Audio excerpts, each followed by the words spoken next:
Welcome back and welcome to Do It for the Story. Cheers. Cheers. I'm Morgan. I'm Stacey. Oh my. Welcome back. Welcome back. We've had a fun last couple weeks. We have busy couple weeks. And so it's really exciting to be back on the couch. I got to say that. Back on the couch. And so you'll see again you'll see what we've been up to, but we can say it last week. So you can drop it. Yeah, last weekend was the Annapolis Film Fest, which was amazing. Shout out to all those that put it on, especially Lee and Patty and Elise Colgan and Ariel that we work with closely. And it was great. We got to see a lot of cool films, meet a lot of amazing artists. I will say I was under the weather, so Morgan really took a lot on for diffs. I took a lot on for diffs, but I will say, Stacey, you full on rallied to be able to sit on the couch for us and do the interviews, because more on that. There was literally only one interview that you missed, which we're definitely going to drop and talk about. Yeah, of the sit downs. Of the sit downs. That's Red what I mean. carpet I missed. Red carpet you missed. But I mean, those are small, short interviews. Needed you on the couch and you made it. So we did. Appreciate that. Yeah, so it was awesome. It was cool because it was our first time actually with diffs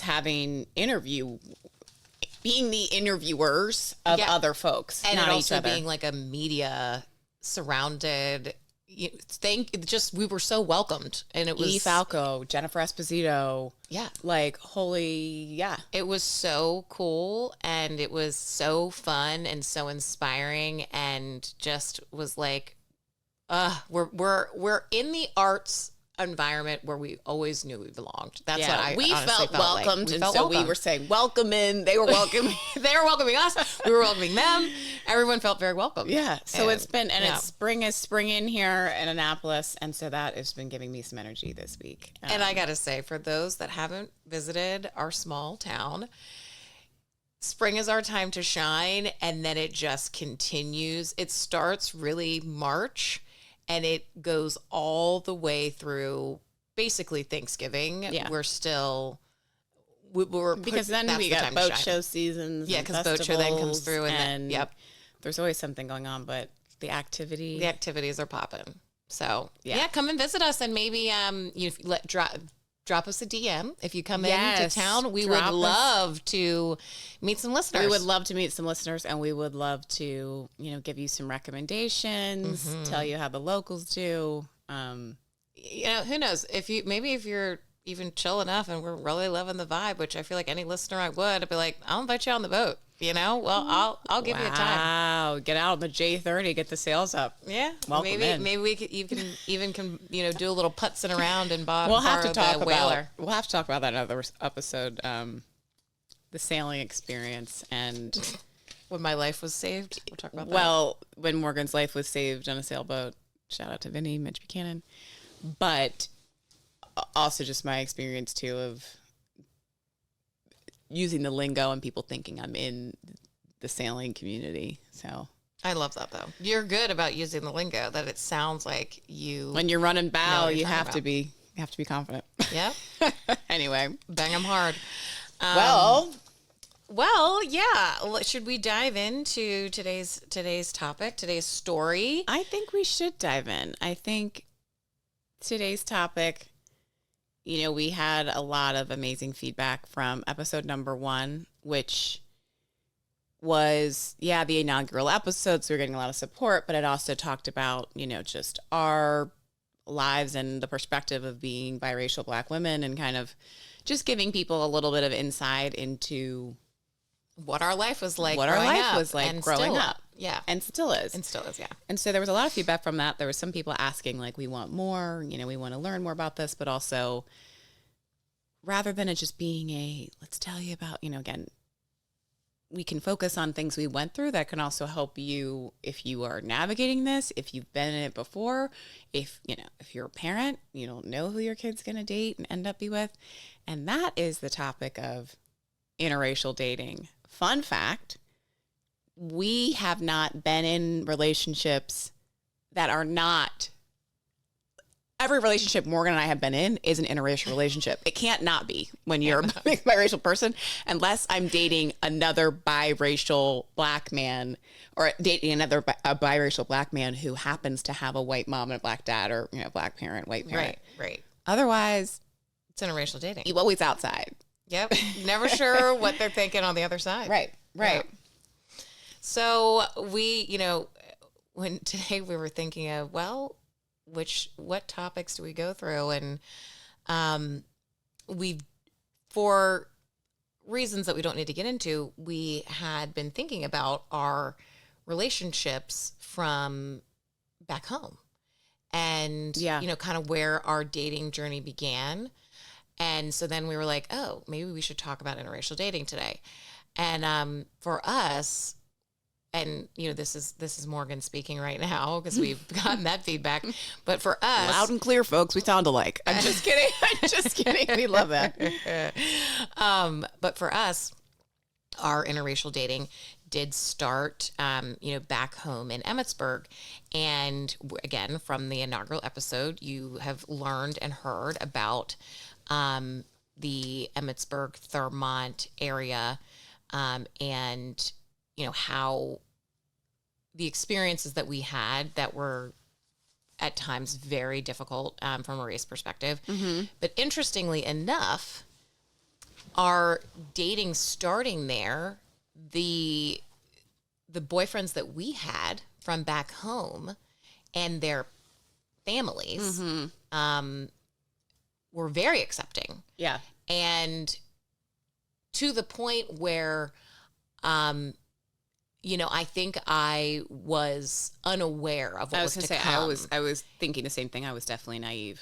Very naive. I think, I think those relationships, those families made us, whether it was assume or just feel that if you're dating me, then the families would also be accepting of me because that's where you came from. Right. And that's what we had experienced. Right. So lo and behold, no, that's not that was the majority of, our situations. That really wasn't the case. And, I think those relationships from back home, not to say we need to get deep into them because I don't think that's the point, but,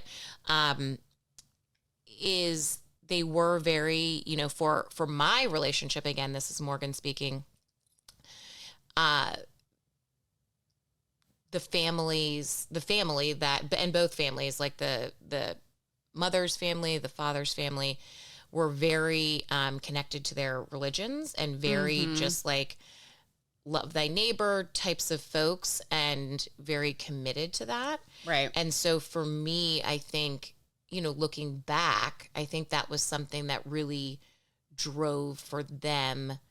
And I think also too, like they grew up with mom and dad. Yeah. Like they grew up with our parents. They grew up with our parents. And so I think that they really, between that and their religious of like just accepting of all people, I think really, was kind of the base. You already knew of them. So they were only like pre-vetted as, if you were dating someone who was a son of someone that mom and dad probably known of as a racist, they would have been like, yeah, there would have been pause or, yeah. But this was like, oh gosh, his parents were so great. So nice. Yeah, his grandparents were amazing. They were so giving. That's the benefit of living in a small town for, especially that. I can't imagine if you're a parent, right, with kids dating, that's the benefit of people knowing each other to be able to have that like pre-vet. And then you one of Richard's daughters? Right, exactly. And so I don't know if it was that, you one of Richard's daughters, or if it was again their, the way that they were raised. I'm sure both. Probably both. But also then, again, what spoiled me was this was my first boyfriend. So I just then, you're kind of assuming, I mean, I was in college. I was going to say, because you were in college. I was in college, but also, so then we were partying, we were having all this fun, and there was never any judgment around. What I'm trying to say is, you didn't have an issue with your first relationship. Not only not an issue, but we were also, we were college kids. We were kind of ridiculous. And in the, we were partying, we were having fun, we were staying out late. And all they ever, I'm not saying they condoned us being over the top at times, but there was always this, we love you anyway. Do you know what I'm saying? Yeah, so it wasn't even just the fact that I never heard a racist thing. It was also like, you were treated like how mom and dad would have reacted. Exactly. And I think that is so the it was like there. Doubly like extreme safety that kind of then I think put me in a place of this is how it's going to be. This is how it's going to be. And like, of course you're not, it's not like you're thinking, okay, hate doesn't exist. Obviously we've seen it, but you're like, yeah, just like how I've done growing up. And I've seen my parents growing up in this small town, and then, raising kids in this small town, is that you're always going to look for your safe places. Yeah. And those pockets, because that's the thing. In the first episode, I think, of course we were talking about our experience growing up as, Black biracial kids in Emmitsburg and in Thurmont, as where we went to high school. Yes, racism there, small town like we talked about, but also there are great people there. Yes. It's not the, I don't even want to say majority minority. There are a lot of great people that we were safe with. Right. So totally. But I think the reason I mention all that too is because your situation was your first boyfriend, which was in high school, was very different in that I don't mean the safety was there, the comfort, the the no microaggression language, whatever, but that family came from, they were not from home. Right. They came from Montgomery County. For anyone that knows Montgomery County, very diverse. Very diverse, oftentimes very liberal leaning. Montgomery County, for those not living in Maryland, it's a suburb of DC. Yeah. Like it's the suburb county. So very diverse. So majority of people, if you're living in Montgomery County, you like work in DC as well, or it's all types of people. All types of people.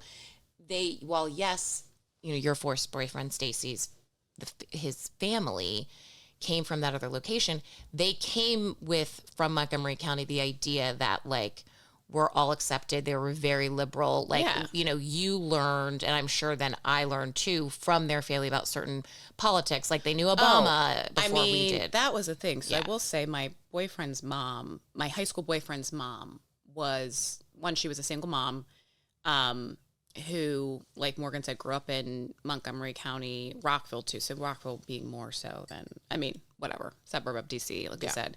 She was a teacher in Montgomery County as well. So she's also teaching. I remember her talking about different students of hers. She's also a special education teacher. The different families. So again, with, marginalized groups, like she's also seeing it from that angle.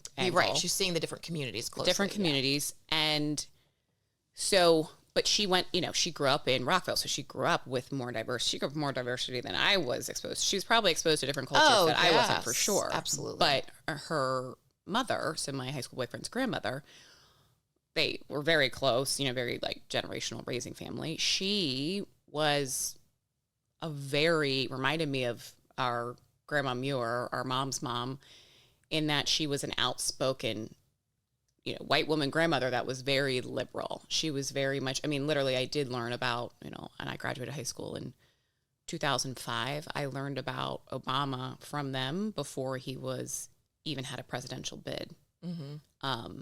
And I remember his grandmother saying, like, you got to listen to this interview to all of, it wasn't to me, it was the family at the table. Yeah. And she's like, this is going to be our next president. He's phenomenal. And so, I, like you, in that situation, I'm just thinking, they've accepted me. So this is what they think. You're assuming that's what they're showing you. So you're assuming that that's pretty common. Yeah. And just to your point, I'm assuming that if I'm picking someone who's kind, stands up for me, has told me that's not their views, that their family is going to also mirror those same views. Yep. And so I never had an issue. Same with your experience of your first boyfriend from home, from our town. I never, not one microaggression. Yeah. It was quite the opposite. It was in times where I think I mentioned it, or we talked about in the first episode, where as a kid, sometimes if things happen, at school or said to you, you feel bad telling your parents. not because you don't feel safe telling your parents, because You feel bad. you feel bad for them. Yeah. You're like, especially after it's happened, I've got it. Like we said, we would go to each other as sisters, like, handle it. At times, it just was situational. I didn't necessarily like go to his mother. It was like, it just so happened that I came home from basketball practice. Right. And I was there. going to his house and she sees me crying. Yep. Or she's like, what's going on? Can tell I'm off. Or I go to her house after being at the Super Bowl party where the friend's dad is screaming, I hate all niggers. And that really happened. And it was his grandmother. It was actually his grandmother. That incident happened because his mom was out at another Super Bowl party as well. His grandmother sat me down, embraced me, and said, I am so sorry. I am so sorry that happened. And I actually want to ask, when you both came home, not that I'm not saying that it matters, but I'm just curious about how it went down. When you both came home, was it that you told the story? Were you upset? Did your boyfriend tell the story? Said, why are you? Why the game home? was still on. Yeah, why home? She knew where we were, and she's like, why are you home so early? What's going on? And saw us walk in. It was like a split level house, so you couldn't not see us. And she was like sitting in the living room, and she was like, what's going on? And I said, and I think his mom was there, but I just remember specifically his grandmother's reaction to it, because his mom had already sadly been there for me with other racist moments that weren't from kids, that were from high school coaches. And his grandmother said, I home. And so my high school boyfriend started to tell her what happened, and she could tell he was pissed, and I was just demure, and that was not also what she was used to, me just being quiet, like something happened. And so she said, I'm so sorry this happened. That is so not okay. I'm so angry for you. That never should happen. People are so ignorant and stupid, and it doesn't give them an excuse. That is not how we see the world, and that's not how people should see the world. And then she went on to tell me about his grandfather being in situations where having to stand up and speak up and be that voice, like we talk about the allyship. So it was so, in that moment, one, you're also like, this high school boyfriend and I were friends and started, but part of the reason why we started dating was because he told someone when the Klan card incident in English class happened, he said, don't talk shit about my girlfriend. We were not dating. He just said it as a threatening, fuck you. as a threatening, like I'm being serious, like I'm and being very protective. Because the guy that flew, so in high school English class, this person in my English class showed people sitting behind me his Klan card, and then like threw it at my feet kind of thing. And these two guy friends, one of them being the high school boyfriend, again, we were not dating at this point, he was like, watch what you fucking say about my girlfriend. And he was like, you're dating her? He's like, yeah, I am. And I'm not hearing this conversation. Yeah. And someone else told me, oh, you should have seen his face when he said that. They're like, oh, when he said he was your girlfriend, he was like, oh, shit. And so that obviously, endorsement already happened. Somebody had my back, stood up for me. But then hearing... Didn't recall that was how that went down. Love that. And didn't... Then, to fast forward a couple months, and then when the Super Bowl incident happens where the dad at the party was pissed that the opposing team scored a touchdown and it was a black player. Imagine that. I know. It's like, what are you talking about? You fucking idiot. Yeah. And he's screaming in front of all these kids, and not one person said anything. Not one person said anything. Except for my high school boyfriend. And he just said, get your stuff. Like, we're leaving. Go, let's get the fuck out of here. And I was like, I was in shock. I'm like, oh my God, trying to hide, whatever. We get in the car. I go out and get in the car. And I remember this friend at the time's dad who said it was like, oh, come on. Oh, I'm just kidding. Like, was saying this to my high school boyfriend. And he was like, no, fuck you. Fuck you. Like, I'm sitting in the car, I'm hearing him, a 16-year-old child yelling at a grown-ass man. So then we go home to the high school boyfriend's house. Yeah, that dad never apologized, even when he was confronted by my high school boyfriend's mother and the high school boyfriend again. And so at the house, they were just saying, but I was received by this warmth that, again, it was also just, I don't believe in, coincidence. I do think a lot of things happen for a reason, but like, there's this quote of like, God doesn't give you the people, the places that you want in your life because you want them. It's like to shape you into who you're supposed to be. I truly believe that high school boyfriend experience also was setting a standard for me. But I didn't have any other parent in my high school 4 years that stood up for me when I was treated unfairly or when coaches made racist comments. Only his mother, who sadly is no longer with us. She is, passed away when we were in college. But I'm like, holy shit. The impact she had on me then and now, where that was in 2004. We didn't have internet, like Facebook then. We had internet, but we didn't have like, and I just think how she was still a new parent in my life. This wasn't someone I grew up with from kindergarten or I had played sports with since I was in 6th grade, or this was someone who knew me for like a year at that point. Confronting another parent in the parking lot, saying this is not okay, and then, can you think of any other parent that ever like stepped up for you? Friends, parents? I'm literally, if you're not watching this, I'm actually thinking and nodding in the sense of like, no. Right. I can't think of, if anything, I am immediately thrown to the time where much the opposite. I was in middle school and Lindsay was in 8th grade. Our oldest sister Was in 8th grade, and our really good friends, they're same, anyway, I'm trying to like not give away. Good friend, family from childhood.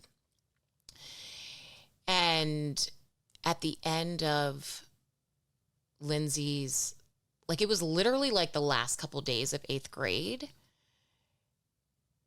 her friends said to her, something along the lines of, my dad said if I ever bring home, like I can do whatever you want, but don't ever bring home a black man or don't ever marry a black man. And these were people that we had spent an insane amount of time in their home. And Lindsay, I remember her coming home and telling me and being like, it was almost like we didn't even have anything to say. It was just it was shocking because it just wasn't what we expected. And these people were, hippie, seeming super chill. Then you're questioning and in that you thought they were a safe place. I thought they were a safe place. And now you're like, and now it was like that moment of like, well, maybe nowhere really is until you're really tested, like your high school boyfriend, until there's really a test. Maybe you're never sure. And so answering your question, no, quite the opposite, where it was that realization of, I don't think I'll ever be sure until there's something that actually is confronted and confirmed. And right. Because I had a similar situation. I had a friend I grew up with, and always had a good relationship with her parents. And her dad said, I found out via someone else that was a family friend of theirs. Her dad was like, I don't want you dating a black guy when we were in high school. And I was like, what? I was like, then like, that's weird. He's always cool with my parents. What? Like, and that's where it was like, so what exactly? Because I mean, we're talking about, and I know who you're talking about, and you know who I'm talking about. And these are people that we had spent, this wasn't like 2 years. This was like, we're talking 8 years of our lives. Like we're talking like an excessive amount of time that we were friends with these people. So then in my head, I'm thinking, so did you think that I have turned out fucked up? Or like, because I don't know. I didn't ask because I'm not going to. I was a child. So what is the problem? Like, were you thinking that there's an issue like you're going to then, because I've heard this before, I don't want you to have issues. I don't want your kid to have issues. I don't want you to deal with almost like what people say about like, oh, I don't want you to be gay because I don't want you to have a harder life or whatever. Like that, whether that's true or not, people say that. Right. True or not of why they don't want you to be with someone else. And so that's where then I'm like, so what is it? Is it because you think that I've had a hard life and I have a fucked up life? Or do you think that I'm actually don't have as good of an opportunity? Or do you think I'm fucked up? We can speculate, what is it? Like you're saying, because I did the same thing. You're like, what the fuck? Like, what happened? You were always so kind to my dad, actually buddy with him at the and then I'm like, is it all fake? Are you doing that? So, yeah. Are you all, is it, and again, because at this point too, at least for me, when this comment was made, again, was in high school at that point. So in high school, we went to a public high school then, and we were exposed to a lot of other new families, new kids, not as much of again, we went to the private Catholic school where there's like maximum of 30 kids in the class where, sure, again, it was all white peers, but you were still very much in that, you know them. So we also, I would hear this a lot, well, not black like you. Not black like you. So they also didn't see us as black. Because they assumed that anyone black is like, speaks a certain way, steals, doesn't have opportunity, lives in, a ghetto. Yep. And so it was like this thing of... is a danger to them and to... is bad, it's embarrassing, is all the things. All the things. And thinking that they were doing us a solid by saying, well, not black like your family. You know how many times I heard that? Not black you. And sometimes as a biracial black person, you're not I really at first black. would think, same yes, thing. I would at first think, wait, are they saying not black like you because they're saying like someone that is full black? And then so I would turn that quickly to, well, my dad is. And I remember saying this to someone one time.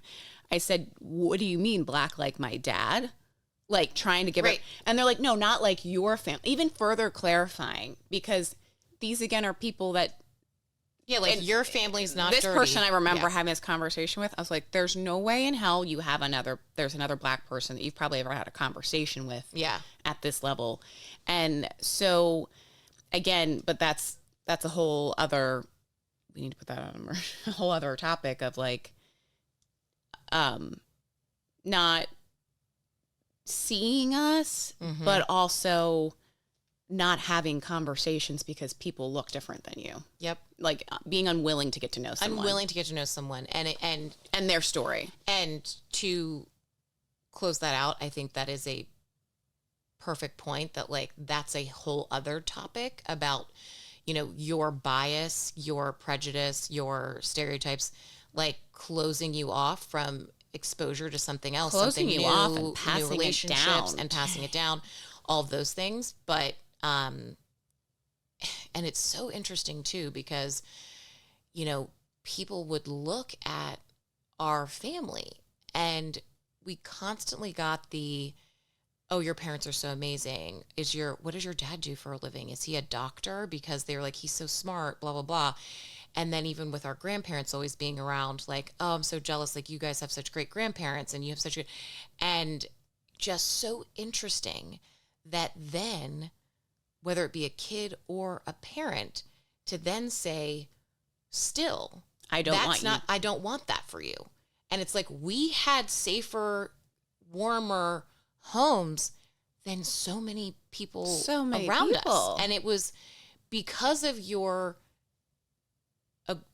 overt and committed racism, you still thought that somehow you were better than us. Yeah. And I think too, it's important to remember that like our parents got married in 1981 and interracial marriage wasn't legal until 1967. So sit on that for a minute, listeners. Dad was born in 1955. So you're like, okay, what is he, 12? When you're 12 years old, when it becomes legal. Yeah. So that means think legal of when things becoming frowned aggressively still. And I won't tell my parents' story for their interracial dating, because that we want to have them on and help. But just to add that in, and it was interesting too, because I remember Mom, we've asked them before about how people saw them and dating, and the one thing that she said was like a close family friend had made a comment like, well, I don't, like endorsing it, like, good, like that's totally fine, I don't mind, that you guys are dating interracially. I think, religion is more of the concern, dating outside your religion. So it's interesting too, because we're talking about our perspective as, dating outside your race and how people view you when you are the other coming into their household, their family, how they might look. It's also people dealing with the religion piece, which I never really I never dealt with. No. But the religion, the culture, that's a whole other relatable. Which we have never personally dealt with it as, we grew up Catholic. I think, we all know this. USA loves Christianity, but we have many Jewish friends, many Muslim friends that have absolutely dealt with that shit. My gosh. And it's the exact same. It's the exact same. It's the exact same situation, exact same scenarios. And, I can only imagine people saying like, oh, well, you're Muslim light, essentially, because like, oh, you don't practice prayer multiple times a day or whatever. Right. Like, those are all microaggressions. Right. Those are all still really fucked up things to say. Right. You don't know the extension of my family. It doesn't even matter if you do. And it's all in that same vein of thinking that you know the absolute. And then if you just took a little time to ask and understand. And also it's funny too, because like our parents knew that it wasn't going to be, easy necessarily, but just so funny that if you think about that for a second, that two people that decided to, even though of the location that they lived in, the issues that they knew that they would face, about how much love there has to be there, and knowing the basis of a healthy marriage, relationship, family is that unconditional love.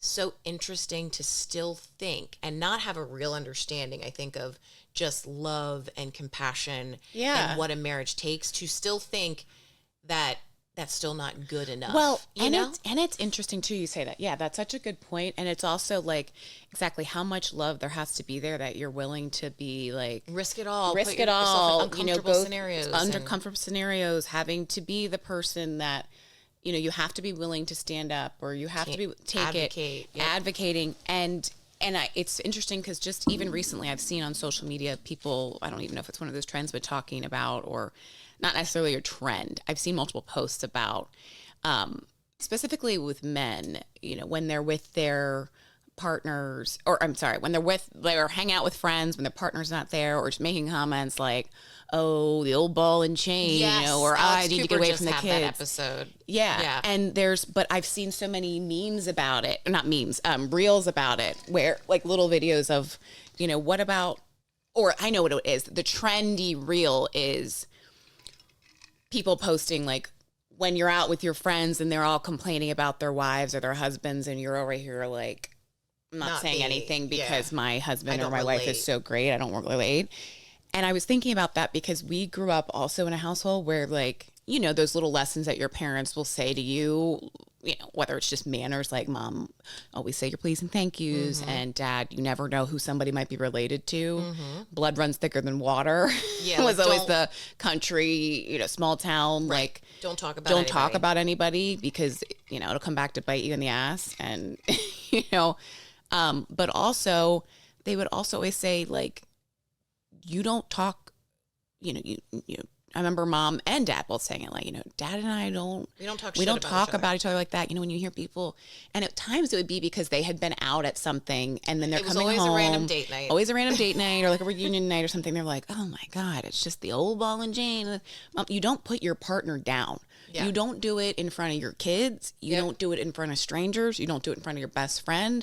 It's different if I'm calling Morgan venting. Sorry, your best friend is different. Best friend is different. If I'm venting to Morgan about my husband being like, oh, everybody's going to have an annoying day. Totally. Very different than me saying, coworkers are like, hey, how was your weekend, Stacey? I'm like, my husband had me doing all this work, like typical, or like I had to clean up everything. My husband. Or great because I had a weekend by myself, and I understand when you're like, I got a weekend away from the kids, Yeah. but no, I'm sorry. And not the old ball and chain thing. And it happens more with men to women, but I hear it both ways. Mm-hmm. And I'm just like, both just ways, can absolutely. It. When I used to work in an office, I would hear people talking about the spouse. I'm like, and I remember saying this to a guy one time. I said, I would be so pissed if I was your wife. And I'm like, it's just disrespectful. I'm like, I don't know her. You're like painting a picture of. So anyway, not to go all the way down that, but I say that with this, like, the level of, you're definitely not going to talk shit about your husband. Because think about if mom's done talking, worried about what people are already thinking, like, add in stereotypes. Yeah. But I think, so there's just a lot of those, like you're saying, we came from this different household. People always commented that, like, there is so much love. So like high school wise, so we both, again, and I think that too, that's obviously learned behavior with mom and dad and the family friend groups we had is like, find your safe place, energy attracts energy. But that's a lot harder to do when now we're in the wild. Mm-hmm. We're not at home anymore. We're in college. We're working our first jobs and we're dating. And we don't have that vetting. Yep. Yeah, there's no vetting because they're strangers, and there's not even, then there's not even the background vetting of like I'm gonna look at your Instagram. What was that like for you, Morgan, as your first like unvetted? My first unvetted, outside of Emmitsburg, Thurmont region dating. Yeah. It was pretty shocking. I'm not gonna lie, and like the thing is, it's like. I don't even know if shocking is the word because at that point, I had dealt with so many racial things, just not in a relationship. You just felt like naive? I think naive. I think it was like we mentioned earlier, I think it was that like assumption, oh, this person is accepting of me. This person talks in this certain way.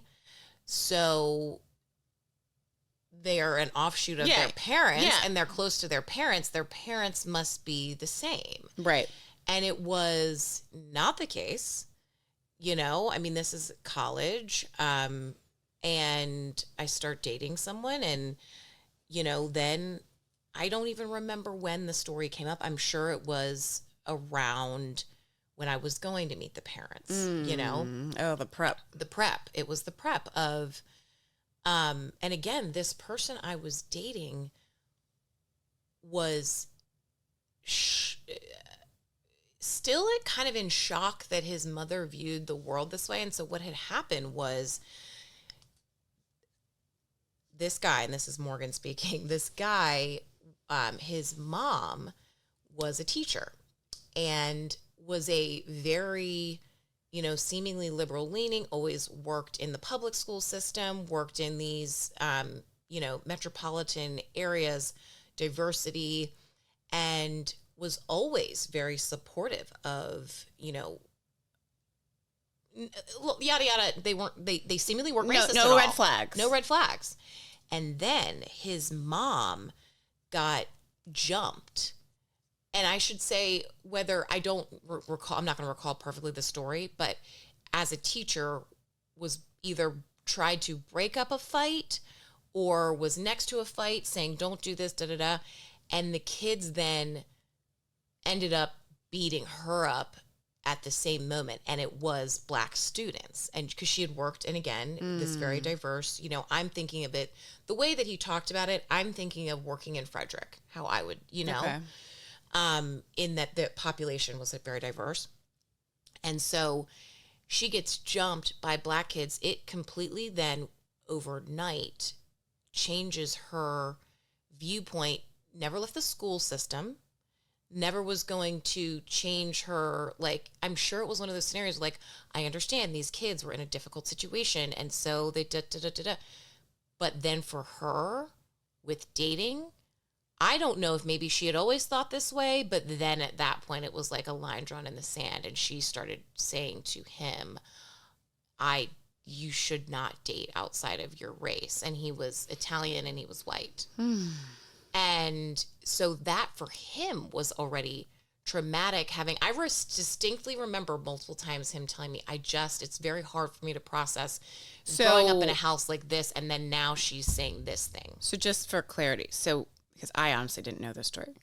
So when her attitude change, the beating up happened, that happened while you were dating? No. That happened before we were dating. Oh, okay. And I want to say maybe he had already gone through high school. I remember he was not a young little kid. Okay. This was like he had already gone through high school. His mom is a career teacher. Got it. Working in the same system. Got it. Same system, meaning the same county, whatever. Right.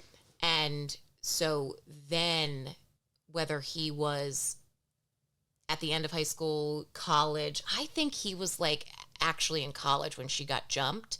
And she was like, she was not in school then. She was physically like actually injured. Like, you know, it was bad. And so then after that, so he's very much as an almost adult or adult, because again, I don't remember being like, whoa, I've seen my mom's perspective shift then. And again, not saying, I never got the impression that she was saying, you know, the N-word at home or that sort of stuff. It was more of, she then has become, I can't have you have black babies. And he had never even dated someone outside his race. You know, this again, for me was, I think it was occurring for him in his early 20s, and then dates me and is like, I really like you, but I do want to prep you with, like, I don't exactly know how my parents are going to receive it. Then I am dating. We are dating. They do know us. He does know me. And Did you meet them? I met them. And the dad, not to me, not in front of my face. They were just like everybody else. They're not going to be racist to your face. But behind my back told the guy I was dating, like, you should not be dating her. Like, understand your mom's going to have a problem. Like, still going to have a problem with this. This is... And this person For those was who aren't also... watching my jaw, I don't know why I'm not... But I think because I just didn't know this story that I'm like... Yeah.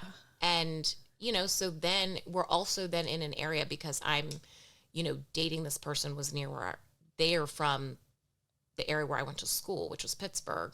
So then I'm in his environment, seeing him in his environment and realizing it's a bit of a Emmitsburg type of racism there. So then we're randomly in situations and someone uses the N-word and then he's like, okay. In front of you?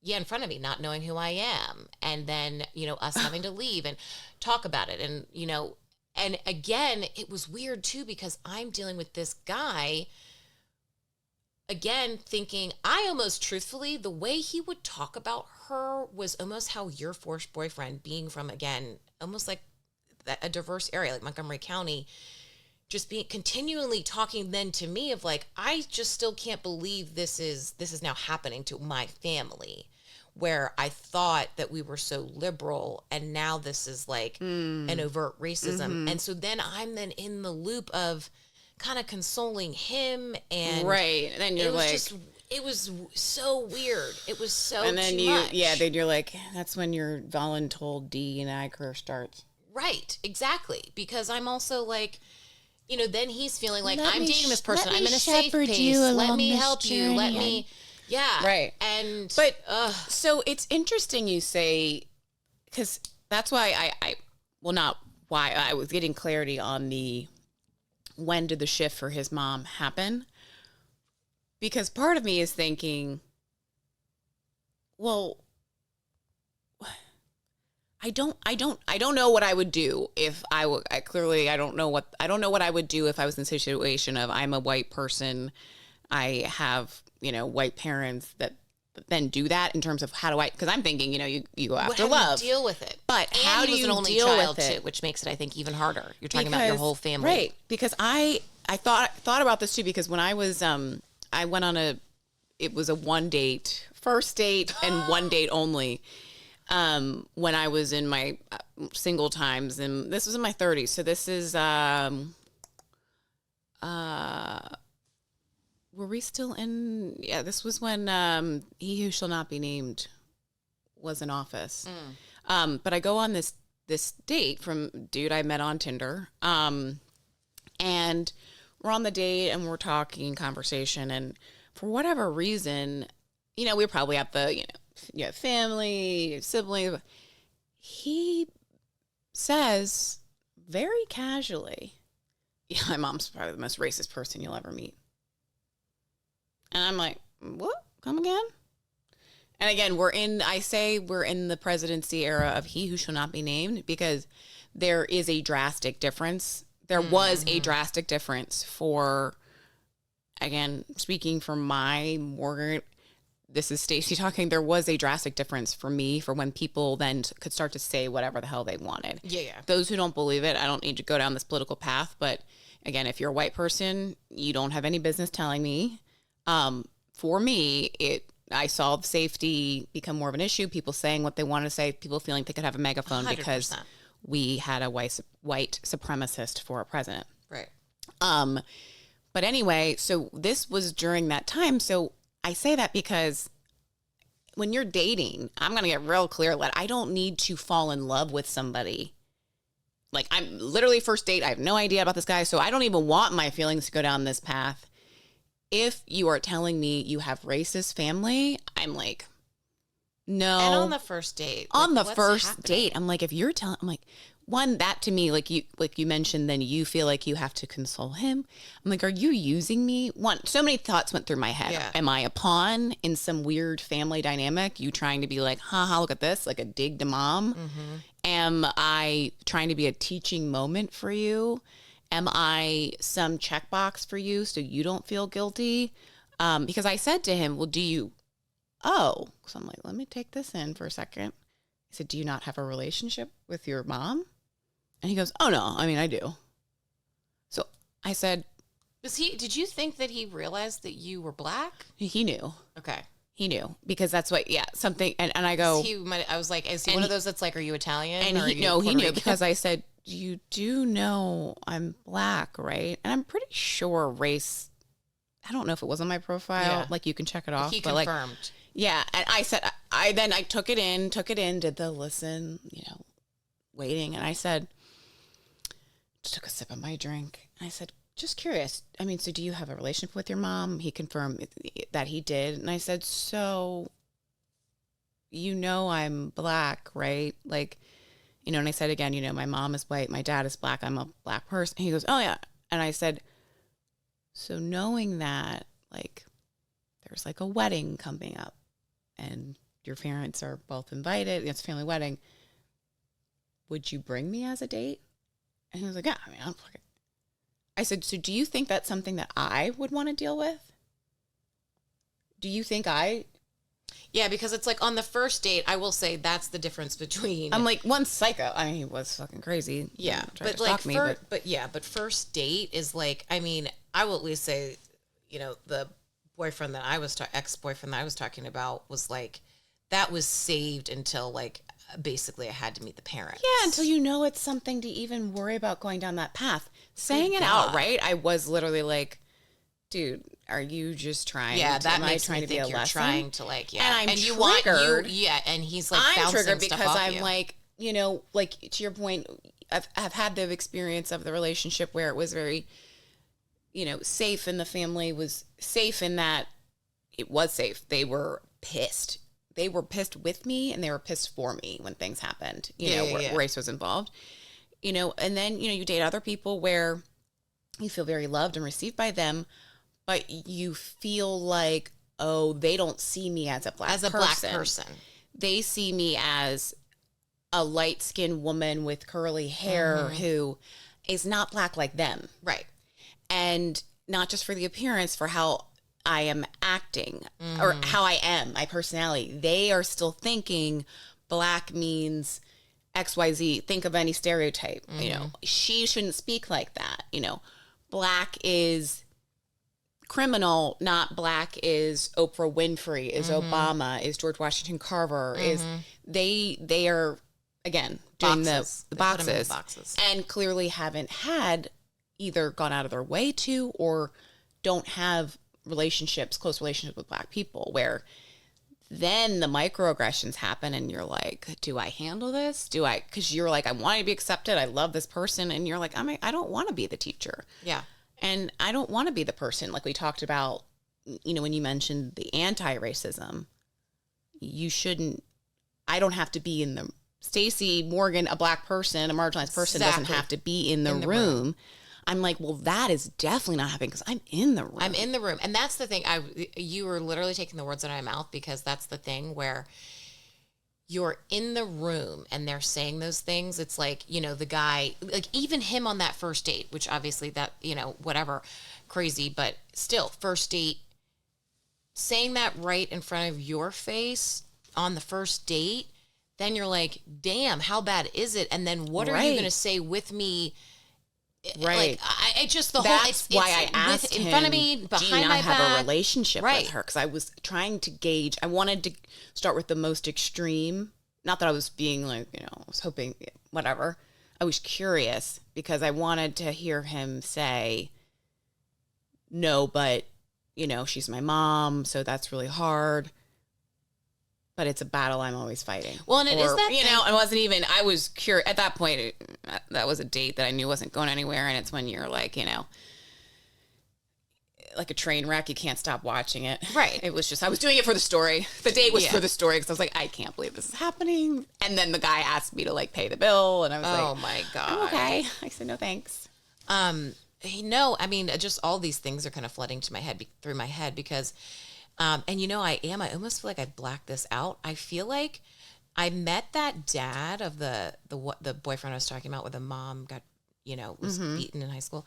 I met the dad like a couple times. It was kind of like him and his dad were super close, and he would like randomly be like, oh, I got to drop something off or whatever. So I'd like see, but it was almost like the mom full on like that. Either she was avoiding me, or they were both avoiding that like I would ever be, because I only ever remember being in a room with her one time, and it was not like I ever sat down to dinner. It was God. It was like, yeah, it was like, and that's the thing. I've been in relationships too where like, again, where I just don't think they see me as black. Met my parents, all that, they know, but they just in their minds have put you in a different category. Yeah, and it's so, again, it's the whiteness part that where they don't realize it. It was just like, because it's the microaggressions, truthfully. Microaggressions. It was like one time there was dating this person, and it was like, it was actually about elections, and a family member said that they were going to vote for Hillary, and her comment, the mom's comment was, well, tar and feather you. To the other sibling or whatever. Yeah, and I'm like, I don't think, truthfully, don't even think she knew the racial. You, that woman did not know the racial context, and it was a fucked up coincidence. Yeah, that it wasn't referencing about a racist right? president. And so I was like, the fuck.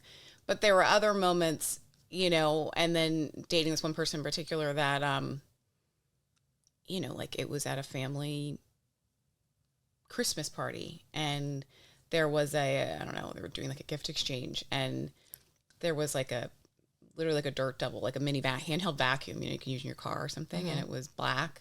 And the one uncle's like, look, pick this gift. It's black. It matters. Swear to God. No. Swear to God. And I'm sitting there like just looking around this room of like 30 fucking people. Not one person. I don't think the guy I was dating at the time was he did not hear it. I know he didn't hear it. Like he was in a side conversation, like, you know what I mean? Because we talked about it on the way home, and he was like, what the fuck, like furious. I just got up and walked out of the room. And like, truthfully, there's something about, and this is where no one realized I got up and walked away. They were just like, oh, she's walking over there. Yeah, I because just was like, they don't. I feel like like, okay, the overt racism in front of my face, like I know then you're saying awful, horrific things behind my back. The micro, and I'm just, okay, you're in a box, and now I'm like totally disassociating with you. But it's for me also, it's the people that the microaggressions. Like, it's the people that you know are not overtly racist. Yeah, it's so but they're hard. saying these microaggressions that they don't realize. And you're like, I'm not going to teach you because I don't have the energy to be that person. Exactly. But it sucks because and to at make the it same awkward, time, a Christmas event, then I'm, no one's saying anything. I'm, as much as, I want to say something, I'm not going to speak up. Right. You're not going to speak up. But also, it's then, I have to then think, well, is that you're saying that thing in front of my face and it's a microaggression. I don't even know if you realize what you're saying. But then at the same time, I'm thinking to myself, but then what do you say behind my back? Like, does that then to me means I don't know if you're the person that just says these ignorant microaggressions because you don't know. Exactly. Or because you're just able to say that thing in front of me, but behind my back, maybe you do randomly drop the N-word. Or maybe you do think, do you know what I'm saying? Yeah, well, I know that you're definitely not the person that's speaking up, that's going to come to my defense when somebody else says something outside of the family. And like, to your point, it's the microaggressions, because like this family, I was like, I felt very loved by them. Mm-hmm. But then there were times where you do have those, it's like your example before of the friend then that says, don't, the friend's parent that's like, I don't ever want you to date a black guy. Mm-hmm. You're then like, whoa, was I duped? Oh my God. Then I feel like this idiot. And I also was, there were times where it was like, yeah, I just totally felt like they don't see me that way. They don't see me. And that's, I think that you've said it a couple times, and I want to point out that it's so important, because that, I think, is the thing that's so hard. It's, they don't see me for who I really am. Mm-hmm. And I'm proud. Well, but it also stunts your growth, because you're like, well, then, so does that mean I have to hide certain things? Yes. Also, does that mean that I have not shown who I am enough? And then I'm sitting here in fear. And then I also feel guilty because I'm not brave enough to speak up, but I'm also thinking protection. And it just sucks all the way around, and it stunts me. It makes me pause then with other relationships. You have to pick your battles, because we already are walking around paranoid and scared.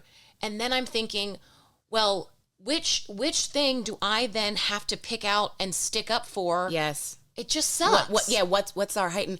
And you bring up a great point, which I think is also speaking more for, again, our experience, but specifically as a biracial Black woman, is that, and this microaggression situation that I had, this was me dating a white person, so it was a white family. But like you're saying, it makes you question it. It's a blow to me, growing up in mostly white spaces where this is post college. Mm-hmm. I'm on this journey. I'm always grew up proud to be Black, but the Black culture I really had been exposed to for most of my life was family. And so then it's making me feel like a fraud. Yeah. A bit or something. Or like, not me questioning my Blackness, me very proud of that, but me being like, fuck, when I did have those moments of then having more Black friends and being in Black spaces in my adult life, or having those other conversations where I'm saying to, people ask too, like, do you think it would have been different if you grew up and your mom was Black or your dad, like, just being curious. Yeah. But it makes you question that. And it's also those times too where you've had the friends, mainly white friends and from home, randoms would say to me, do you like white guys or Black guys? I know. And I was like, I'm fucking living in a small town where everybody's white. So I'm like, yeah, I'm dating Hispanic guys. I'm dating Asian guys. They're not here. So what do you think I'm going to go after? I'm a young girl that's sexual and I want to fucking date. Yeah. What? And that is just like a fucking microaggression. And it's also like, dude. Or like saying when in college, then when we're dating, and like Kiki, our sister who's a year older than me, Kiki and I went to the same college. Mm-hmm. And, we were roommates at the time, Towson University, what up? Had a great time there. And again, that's when we're getting exposure to Black community, because we're coming from high school to college. Mm-hmm. And we're dating different people. We're dating white people, Black people, Hispanic people, whatever. We're out there having a good time. Mm-hmm. And then friends being like, oh, well, Kiki always dates black guys. And I'm like, because she's around black men now and she's a black person and that's who we're dating. And also, it's just like, it's none of your business. Who fucking cares? Do I have it's to none say, of your business? would I go around saying, you only date white guys? And how would you feel? Seriously, how would you feel? Also, a lot of you probably have only dated within your race because you're scared or you're listening to your parents, or it's what's available. Yeah, but also it's that. And there's nothing wrong with that. But also on top of that, there is, because I've had this conversation before with some of my, black friends where for whatever reason that you are dating whoever you're dating, but also whatever race that you seem to consistently date, or whether you just seem to be that person that's always into the hippie guy or the whatever. Exactly. If whatever the reason, that's your business. That's your type. I'm not coming up to you saying, oh, you only date white guys. Or you only date blondes. You only date little tiny girls that are shorter than you. Right. Like that, you only part date of that guys is just that are natural. 6'5" Part of that is 4'11". literally natural. That is like, it's who you're attracted it's who you're attracted or to. Who you're around. Right. And like, I'm not judging you for that. So like, you don't get to talk to me about that. I'm married to a white man now, Joe, Morgan's husband, again, is also named Joe, JD and Cease. He's a white person. He's a white man. I've dated black guys. I've dated Asian guys, Hispanic, and I say dating meaning like I've been gone on dates, been in whatever, however many situationships, sexual, whatever. Yeah, I was dating to find a personality type. Mm-hmm. I also grew up in a house that celebrated. Obviously, they knew date for who you love.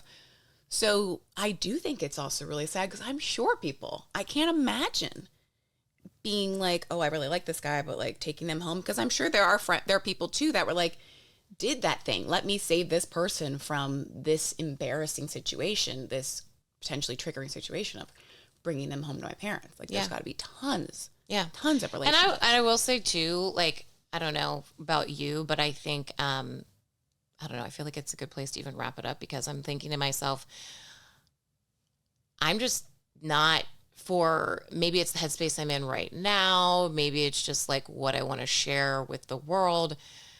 But we're talking about scratching of the surface of like microaggressions, right? Like, so I think I want people to just understand that, like, I'm not going to give you every story of the most racist thing that's happened, or the least but still microaggression thing that happened.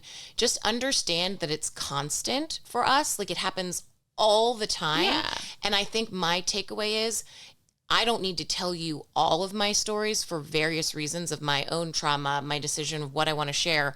But also, it's the understanding of these things are happening.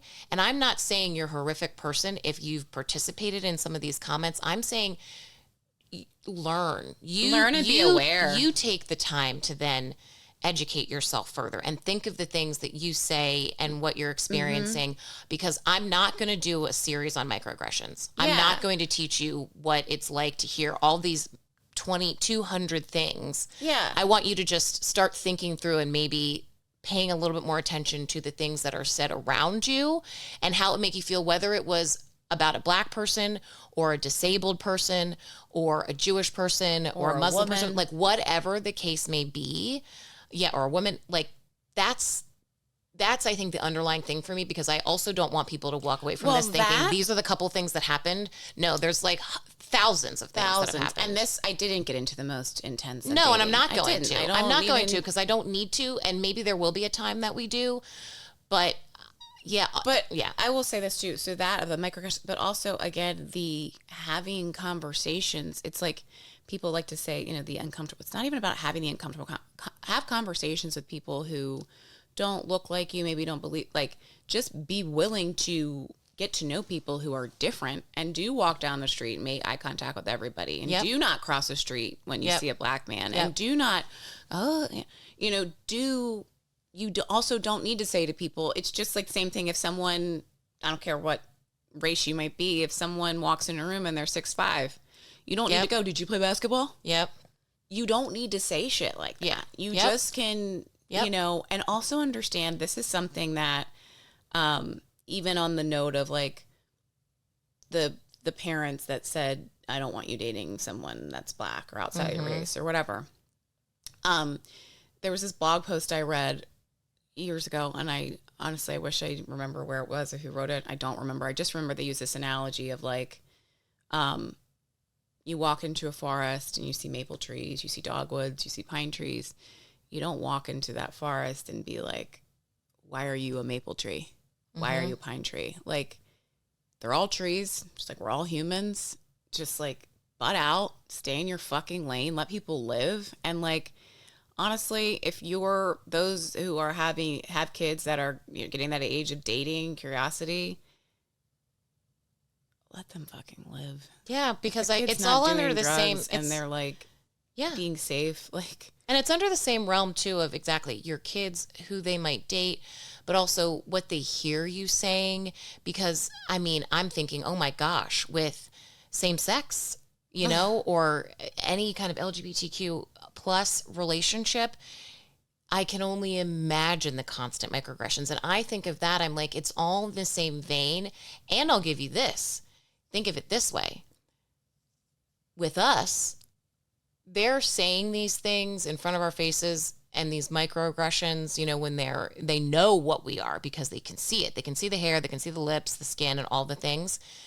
With certain people, whether you're, you know, gay or lesbian, you can't see what they are. And you could be saying things in front of your kid, and your kid's going to one day say, I'm a lesbian. Like, genuinely think of that. And trans. People are like, I all don't of that. understand it. That's what I'm saying. I'm not going to go there, but it's not all for you of to it. understand. It's not, and it's just, there was this really great thing in a movie, a show I was watching last night, and it's called like Flack, I think, on Amazon Prime. But it was a trans woman saying to, in the storyline, a comedian that had a, you know, offensive bit about trans people.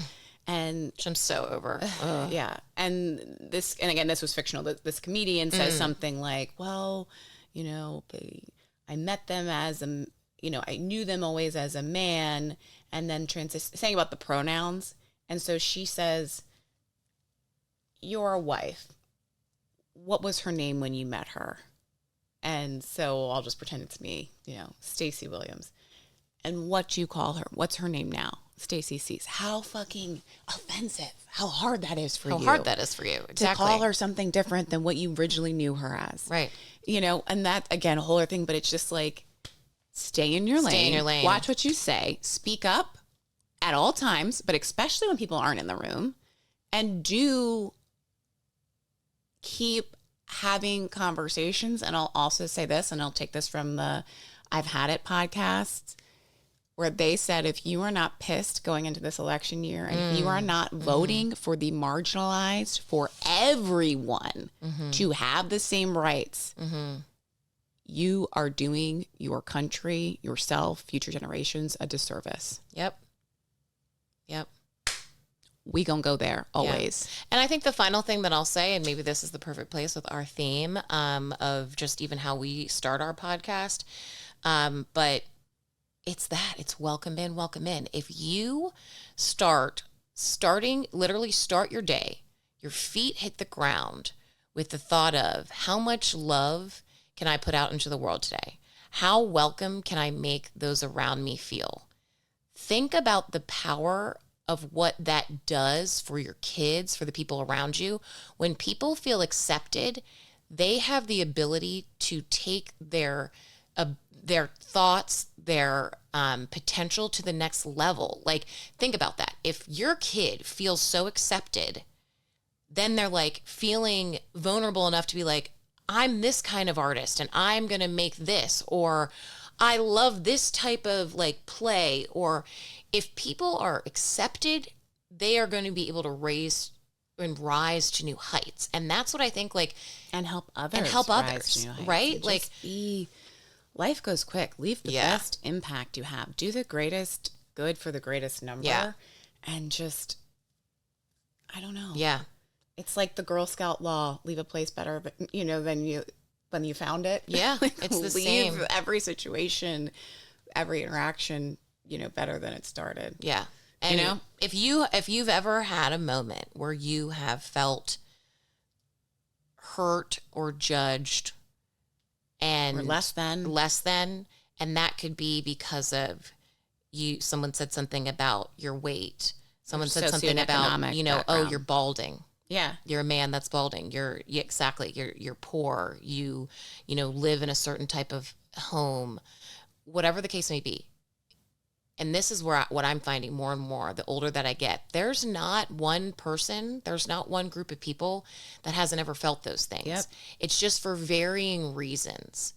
And rather than leading with the judgment of what makes that other person feel as shitty as you felt on that shitty day, lead with empathy and lead with love. And you're going to be surprised at what comes towards you. Yeah. Yep. Welcome in, welcome in. Welcome in, welcome in. Welcome good energy, get good energy. Yeah. We told you, come for the story, stay for the real talk. Diffs. We gave you both. We gave you both. Have a great day. Cheers. Davis.